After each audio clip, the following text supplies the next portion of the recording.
पहले मैच में कहीं न कहीं बैटिंग फेलियर फेस करने के बाद टीम को जो हार मिली थी, बात कर रहे हैं हम नेपाल की, उसके बाद एक स्ट्रॉन्ग कमबैक की यहाँ पर ज़रूरत थी और आप कह सकते हैं कि एक स्ट्रॉन्ग ही नहीं, एक बेहतरीन कमबैक यहाँ पर नेपाल को आज इस गेम ज़रूर, में देखने को ज़रूर। मिला, जो लाकर खड़ा कर दिया है इस ट्राई सीरीज़ को और इंटरेस्टिंग कहीं न कहीं मोड पर। एक तरफ थे जो एक वो टीम थी जो cricket world cup super league खेल कर आई, वर्ल्ड कप वगैरह खेल कर आई, काफ़ी सारा क्रिकेट उन्होंने फुल मेरे खिलाफ खेला और एक तरफ थी नेपाल की टीम जहाँ पर वो टीम में ज़रूर। खेल रहे थे। उसके साथ-साथ पिछला मैच वो हारे थे, उसके बाद एक कमबैक उनसे एक्सपेक्टेड था और वो सामना था उनका नीदरलैंड जैसी टीम के साथ। लेकिन कहना होगा एक स्ट्रॉन्ग और आउटस्टैंडिंग परफॉर्मेंस यहाँ पे देखने को मिली है और एक जोरदार वापसी की है नेपाल ने इस टूर्नामेंट में, इस ट्राई सीरीज में, जिससे कहीं ना कहीं इस ट्राई सीरीज का जो मजा है अब और ज्यादा बढ़ जाएगा। अब देखना पड़ेगा कि फिर नीदरलैंड कैसे वापसी करती है, फिर नाइजीरिया के साथ क्या कुछ होता है। तो बहुत स्पाइस अप हो गया है इस स्ट्रॉन्ग कमबैक के साथ और एक मैसेज दोबारा से नाइजीरिया और नीदरलैंड के पास भी गया जरूर है। चलिए, ये तो बात हो गई एक वेलकम नोट की। उसके बाद अगर यहाँ पर अब चले जरा एनालिसिस की तरफ, जी हाँ, कई सारे दो तीन रिकॉर्ड्स हैं जो इस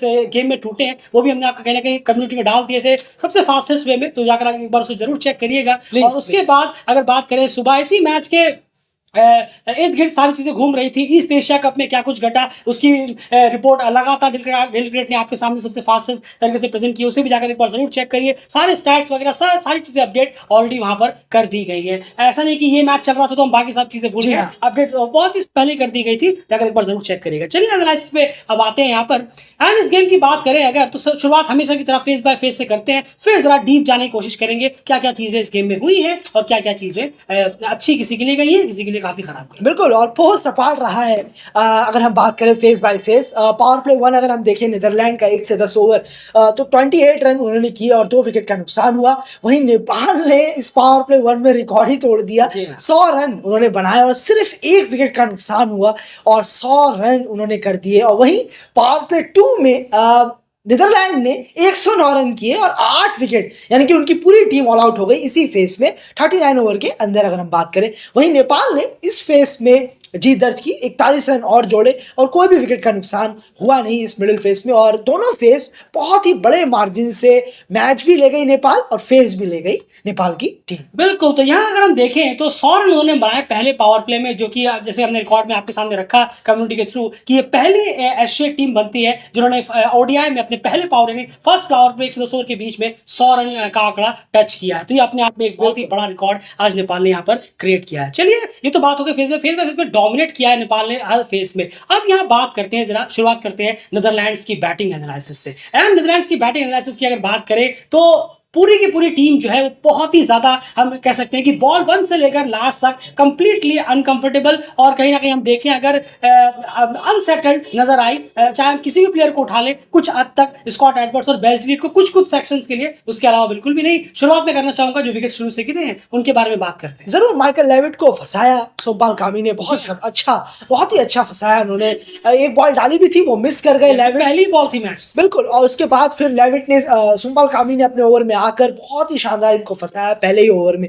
वहीं पर मैक्सो डाउट और उसके बाद बात करें हम, एंजल ब्रेस्ट के बीच एक पार्टनरशिप हमें होते हुए दिख रही थी। थोड़ी बहुत शुरुआत ही हुई थी, उस कहना होगा स्टार्ट मिल रहा था, लेकिन उसके बाद एंजल ब्रेस्ट ने मैक्सो डाउट को रन आउट करा दिया। बिल्कुल, यहाँ पर थोड़ा एक्सप्लेन करना चाहूंगा, जो रन आउट हुआ उससे ठीक एक बॉल पहले मैक्सो डाउट कहीं ना कहीं एक सिंगल उन्होंने लिया था, बहुत ही क्लोज का 30 का, जहां रोहित पौडेल ने थ्रो मारी थी और आसिफ ने कहने आउट करने की कोशिश की थी, जो शायद थर्ड मैन की तरफ भेजा नहीं गया था वो। और क्लियरली दिख रहा था कि बॉल वन से कि मैक्सो डाउट जो है वो रनिंग में उतनी तेजी नहीं दिखा पा रहे, उतने ज्यादा वो तेज नहीं हो पा रहे। तो ये चीज एज अ व्यूअर कहीं ना कहीं हमें दिख रही थी, लेकिन साइबनेट से एक बहुत बड़ी गलती हुई कि वो एज अ उनके पार्टनर होकर ये चीज नहीं देख पाए कि मैक्सो डाउट जो है उन्हें दिक्कत हो रही है। क्या अभी उन्होंने एक डाइव मारकर जिस तरह से वो बचे हैं उसकी ठीक नेक्स्ट बॉल बाद फिर से क्या वो तेजी से कॉलअप पे आ पाएंगे या फिर नहीं, ये चीज देखने वाली बात। जबकि आप ऑलरेडी एक विकेट डाउन है, तो एक खराब कॉल था साइबनेट एंजलवेल का कि वो अपने ही पार्टनर की रनिंग बिटवीन द विकेट को पढ़ नहीं पाए कि वो किस तरह से चल रहे हैं उस छोटी सी इनिंग में। ये एक ब्लंडर यहाँ पर हुआ। उसके बाद आगे के विकेट्स के बारे में क्या? जरूर,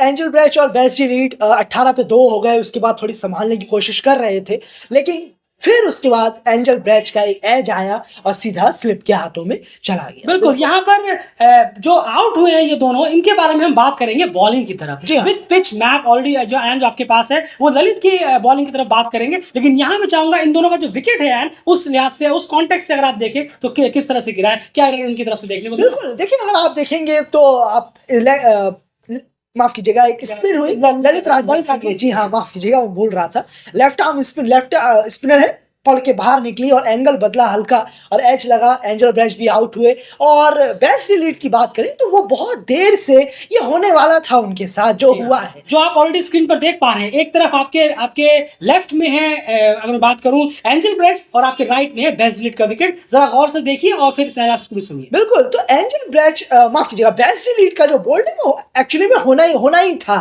क्योंकि वो स्टंप निकाल के दिखा कर खेल रहे थे, स्टंप को शो करके खेल रहे थे, और एक स्पिन होने का एक बस वक्त चाहिए था, जहां पर ललित राजवंशी कंटिन्यूसली बहुत अच्छी बॉलिंग करा रहे थे उसी टप्पे में। और जैसे ही वो बॉल हल्का स्पिन हुआ, बाहर निकला, तो बस चकमा खा गए बेस्ट लीड पूरी तरीके से। कुछ बॉलें रोकी, कुछ बॉलों में उन्होंने सिंगल भी लिया, आगे आके एक पैर निकाल कर सिंगल भी लिया है, लेकिन उस बॉल में फीट मूवमेंट होता तो और बेहतर होता, बजाय वहीं खड़े होकर एक पैर बाहर निकालने के, क्योंकि वो बहुत टाइम से वो कर रहे थे। उनको लगा कि शायद ये बॉल भी सीधा आ जाएगी बाकी बॉलों की तरह ललित राजवंशी की, क्योंकि स्पिन इतनी हो नहीं रही थी जब वो बॉलिंग करा रहे थे। कुछ हो रही है फिर, लेकिन बल्ले पे आ रही है। लेकिन ये बॉल बहुत ही अच्छी स्पिन हुई, बाहर की तरफ निकली और बेस्ट लीड चकमा खा गए। दोनों ही बल्लेबाज पैर का इस्तेमाल करते तो वही होता जो बेस्ट लीड ने मिड विकेट की तरफ एक चौका मारा था, और बेस्ट लीड ने ही कुशल मल्ला पर एक छक्का मारा था। आप दोनों को देखेंगे तो फीट मूवमेंट उसी चीज को कहा जाता है जो बेस्ट लीड ने खुद करके दिखाया।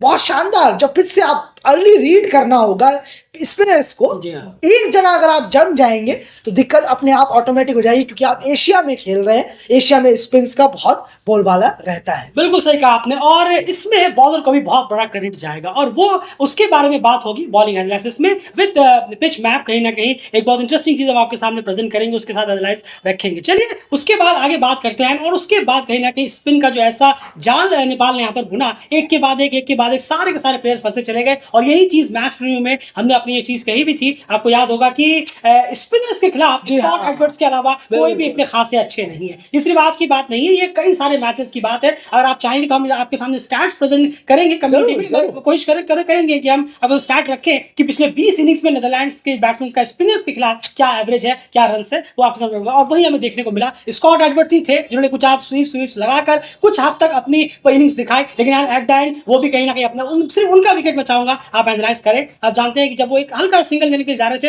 पैड पे लगी और वो आउट हो गए। बिल्कुल बैकफुट पे धकेला, शॉर्ट बॉल थोड़ी सी रखी थी, इतना आगे रखी नहीं थी कुशल ने, लेकिन था बैकफुट पे खेलने गए, सिंगल लेने जा रहे थे लेकिन लगी नहीं, पूरा मिस कर गए। वहां पर बात करें स्कॉट की, और वो सीधा प्लम जाके सीधा स्टंपों पे लग रही थी और अंपायर को ज्यादा वक्त लगा नहीं।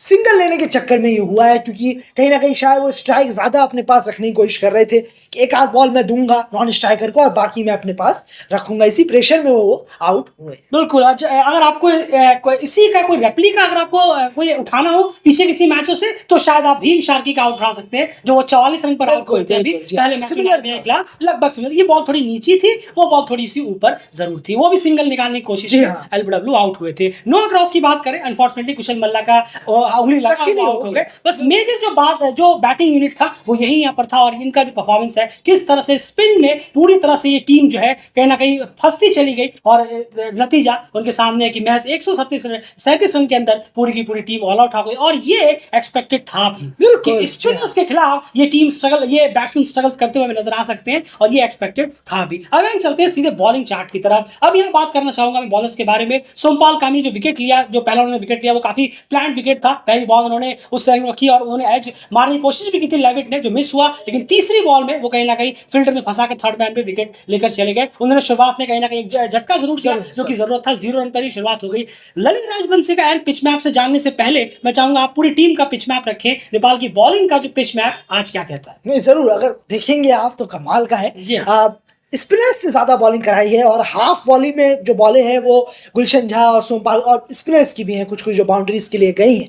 लेकिन मेनली जो आप देख रहे हैं गुड लेंथ पर और शॉर्ट लेंथ के बीच में, यानी कि 4 मीटर की और 5 मीटर के अराउंड ये बॉलिंग है जो स्पिनर का हैंड बन जाता है। पेसर का हैंड होता तो ये गुड लेंथ पर बॉलें थोड़ा सा और होती तो बेहतर होता, लेकिन यहाँ स्पिनर्स का जो रोल है वो ज्यादा हमें दिखा है, और ये 4 से 5 मीटर के अराउंड है। यानी कि आप खिसकाने की कोशिश कर रहे हैं, बल्लेबाज को आगे लाने की कोशिश कर रहे हैं, जो कि बहुत अच्छी चीज़ है। सेम चीज़ होती अगर वो स्कॉट एडवर्ड जिस पे आउट हुए हैं वो सिंगल लेने की बजाय आगे आकर खेलते तो शायद बच सकते थे। ये हो सकता है क्रिकेटिंग टर्म्स में, अगर आप क्रिकेट के रूल के हिसाब से चले, बैकफुट में गए, मिस किया, जैसे भीम भी गए थे, आगे आकर ये सिंगल लेते, वी में खेलते तो शायद बच सकते थे, लेकिन हो सकता है। और उसके बाद फुल बॉल में अगर आप देखेंगे, फुल बॉल में बहुत ही कम बॉलें रखी हैं आज, गुड लेंथ में सबसे ज्यादा बॉलें रखी हैं नेपाल के स्पिनर्स ने, और वो हमें मैप से ही पता चलता है। येलोइश जो आप देख रहे हैं गुड लेंथ पर, उससे क्लियर समझ में आता है। लेकिन फुल लेंथ पर कुछ ब्लू आपको मार्क्स दिख रहे होंगे। जी हाँ, कुछ ज्यादा नहीं, कुछ जी वो ब्लू मार्क ठीक ललित राजवंशी के 2 विकेट के जी हैं, हाँ। जो उन्होंने उससे पहले बॉलिंग में कराए भी थे, हुआ भी, काफी बॉल थोड़ा मिस भी हुआ, लेकिन एंजल ब्रैश और विकेट मिले, एंजल ब्रैश और बेस्ट डी लीड का जो विकेट मिला वो फुल लेंथ की बॉल, जहां पर हल्का ब्लू मार्क दिख रहा होगा आपको, उसी लेंथ पर मिला है। बिल्कुल। तो ये कहीं ना कहीं पिच मैप है नेपाल की आज बॉलिंग का, और शॉट और घुट का बहुत ही अच्छे से इस्तेमाल किया स्पिनर्स ने, और उनका बखूबी साथ कहीं ना कहीं नीदरलैंड्स ने भी दिया, जो कि स्पिन के खिलाफ हमेशा से स्ट्रगल करते हुए नजर आती है, एक्सक्लूडिंग स्कॉट एडवर्ड, जो कि आज कहीं ना कहीं खुद भी स्पिनर में फंसते हुए नजर आ गए। तो ये कहीं ना कहीं बॉलिंग मैप था। और बॉलिंग कार्ड की अगर बात की जाए तो ऑलरेडी डेफिनेटली आयन जो बॉलिंग विकेट्स है सभी ने कहीं ना कहीं कॉल करने की कोशिश की है, रन किसी ने ज्यादा खर्च नहीं किए अगर हम देखें ओवरऑल। नहीं, जरूर, बिल्कुल, और बहुत अच्छा आज आउटिंग रहा है कुशल भुरतेल का, रोहित पुड़ैल का भी बहुत बेहतरीन रहा, चेंज करते रहे हैं स्ट्राइक। जी आयान, यहाँ पर थोड़ी सी कैप्टन की तारीफ करनी जरूर करनी होगी, बहुत अच्छी कप्तानी बॉलिंग से हमें दिखी है आज रोहित पुड़ैल की, बहुत अच्छा रहा। ललित राजवंशी को लगाए रखा, सोमपाल कामी को वो लेकर आए, जब विकेट गिरा था, एक विकेट गिरा, याद नहीं मुझे, शायद बेस्ट डी लीड का है। जी हाँ, शायद, क्योंकि मेरे ख्याल से कुशल मल्ला के ओवर में एक 6 आया था स्ट्रेट का। जी हाँ, वो बेस्ट डी लीड मारा था उसका। जी हाँ, उसके ठीक अगले ओवर में मेरे ख्याल से सोमपाल कामी को वापस लेकर आए थे। फिर ललित भी उसके बाद उन्होंने देखा कि कुशल पे रन आ रहे, तो उन्होंने लेफ्ट आर्मर को नहीं हटाया, उन्होंने कुशल को हटा के वहां पर ललित को वापस बहुत अच्छा, ये बहुत अच्छी कप्तानी वहां पर हमें देखने को मिली है। बहुत अच्छी, और प्रेशर बनाया इससे, और फिर ललित लेकर भी गए विकेट। उसके बाद कुशल भुरतेल ने जो काम किया है, वेस्ले बैरेसी फालतू का रिवर्स स्वीप मारने के लिए गए, इतने अभी अभी आए थे, सेट होते थोड़ा अच्छा होता, रिवर्स स्वीप मारने गए और दीपेंद्र आर्य ने पॉइंट पे उनका कैच पकड़। बिल्कुल। और एक चीज और है कि आप पहले देखिए तो सही कि बॉल कहां पड़ रही है, क्या पड़ रही है, किसको कितनी टर्न मिल रही है। आए आपने शुरू में रिवर्स स्वीप मारना चालू कर दिया, जबकि आप इतने स्पिन में अच्छे है भी नहीं, जरूर देखने वाली बात हो जाती है। तो ये हाल था नीदरलैंड की बैटिंग और नेपाल की बॉलिंग एनालिसिस का। चलिए उसके बाद अब कहीं ना कहीं चला जाए नेपाल की बैटिंग की तरफ। अगर हम देखें तो कहीं ना कहीं बहुत ही डिस्ट्रक्टिव बैटिंग यहाँ में आज बॉल 1 से लेकर लास्ट तक देखने को मिली है, और अप्रोच क्लियर था तीनों का, यानी से ये भेजा गया था कि बिल्कुल अप्रोच जो है वह एग्रेसिव यहाँ पर रहना चाहिए। जरूर, और सबका देखिए आप, कुशल भुरतेल का 200 का स्ट्राइक रेट, आसिफ का 100 के ऊपर का स्ट्राइक रेट रहता नहीं है अमूमन। हम देखे अनिल शाह तो खैर तेज खेलते हैं, लेकिन आज भी उन्होंने एक तेज तरार इनिंग दिखाई, कमाल की बैटिंग रही है आज नेपाल की। एग्जैक्टली यही अप्रोच रहना चाहिए, चाहे दुनिया में आप कहीं भी खेल रहे हो, इस शॉर्ट टारगेट्स को चेस करने का अप्रोच यही रहना चाहिए।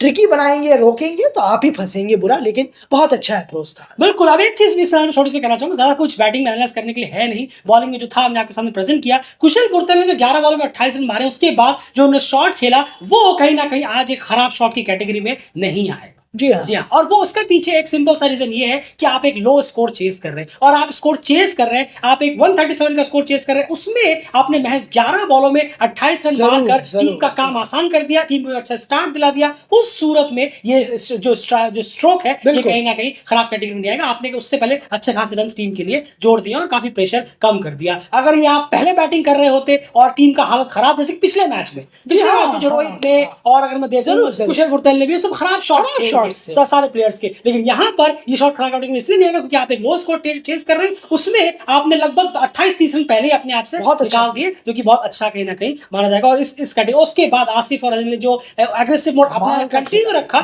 इसका मुझसे पता चला कि मैसेज डगआउट से क्लियर था कि अटैक आज हमें देखना चाहिए। एंड बात करते हैं जरा नीदरलैंड्स के बॉलिंग के बारे में। नीदरलैंड्स की बॉलिंग की हमें बात करें अगर, तो बॉलिंग कार्ड आप ऑलरेडी देख पा रहे हैं, बॉलिंग कार्ड में ज़्यादा कुछ है नहीं, सिर्फ आपको इकोनॉमी में बहुत भारी भारी रेस देखने को मिलेगा। अगर आप देखें 9 की, 14 की, लगभग 7 की, 10.5 की, 7.5 की, मैक्सवेल आउट के अलावा, मैक्सवेल आउट के खैर वो तो बॉलर नहीं है, करा ही रहे थे पार्ट टाइम में बस। तो ये बॉलिंग कार्ड है जो आप ऑलरेडी देख पा रहे हैं। मैं एक चीज़ आपसे पूछना चाहूंगा, यहाँ पर 137 का टारगेट जरूर था, लेकिन बॉलिंग में आपको कुछ भी ऐसा प्रॉमिसिंग नजर आया कि लेंथ क्या है, लेंथ हो, लाइन हो, या फिर बॉलर्स की स्पीड हो, किस तरह की चीजें आपने देखी है नीदरलैंड की बॉलिंग में, खास करके मैच में? एक चीज जरूर है, प्लेयरों को अब थोड़ा सोच से बाहर आ जाना चाहिए, प्रैक्टिकल रहना चाहिए कि अब हम यहाँ आ गए हैं, इस वर्ल्ड क्रिकेट लीग 2 में आ गए हैं। ये बॉडी लैंग्वेज में क्लियर दिखा है नीदरलैंड्स की कि वो इसे मानने को तैयार नहीं है कि वो वर्ल्ड क्रिकेट लीग 2 में आ गए। बिल्कुल, ये क्लियरली शो हुआ है उनके बॉडी लैंग्वेज से कि वो कहाँ है, कहाँ खड़े जी हाँ, हैं, ऐसा उनको लग रहा था। मैंने शुरू में एक लाइन जोड़ी थी कि उनकी बॉडी लैंग्वेज और उनका परफॉर्मेंस दोनों अनकंफर्टेबल था। बहुत ज्यादा, बहुत ज्यादा। तो अपने आप को ढालिए, मान लीजिए कि अब आपका डिग्रेडेशन हो चुका है, आप नीचे आ चुके हैं, ये आईसीसी की वजह से। अब इसको वापस से आपको अच्छा करना है, बहुत टॉप खेलना है, परफॉर्मेंस देनी है। यही क्रिकेटर की लाइफ होती है, बहुत तेजी के साथ अपने आप को ढालना होता है। पर यहाँ पर बॉलिंग में बहुत ही डिजास्टर शो रहा है। कोई भी ऐसा ग्लिम्स या कुछ भी नहीं दिखा ऐसा कि शो हुआ हो, कुछ भी स्विंग हो रहा है या नहीं हो रहा है, सब बकवास। कहीं बॉल डाल रहे हैं, कहाँ जा रही है, स्लॉट में डाल रहे हैं, छक्का खा रहे हैं। स्पिनर्स भी आगे आगे बॉल रख रहे हैं, हिटिंग एरियाज में रख रहे हैं, फुल लेंथ बॉल है, कोई फायदा नहीं है, सब बाउंड्री के बाहर गई है। लेग साइड में कुशल भुरतेल ने भी छक्का मारा, आसिफ ने भी एक छक्का मारा था वहां पर। तो बहुत बुरा हाल रहा है बॉलिंग का।